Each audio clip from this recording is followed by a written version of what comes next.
আসসালামু আলাইকুম। আমি রাশেদ হাবিবপুর শৈলকুপা ঝিনাইদহ থেকে বলছি। আমি এখন আমার গ্রামের বাড়িতে ঈদ উল আজহা উপলক্ষে এসেছি। আশা আছে আগামীকাল গ্রামের ঈদগাহ ময়দানে ঈদ উল আজহার নামাজ গ্রামের সবার সাথে জামাতের সাথে নামাজ পড়ব ইনশাআল্লাহ।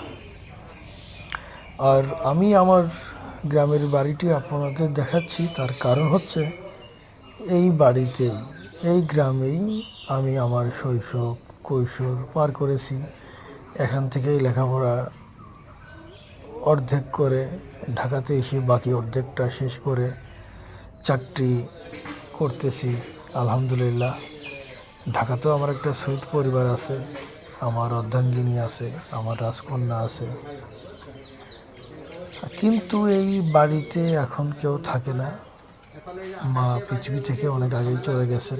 অসুস্থ বাবা বোনের কাছে থাকে, মাঝে মধ্যে এই বাড়িতে আসে এবং একজন ভাড়াটি আছে, সেই দেখাশোনা করে। তো যাই হোক, আপনাদের দেখালাম। সবাই আমাদের জন্য দোয়া করবেন, ভালো থাকবেন, পরিবার পরিজন নিয়ে ঈদ উল আজহা উদযাপন করেন।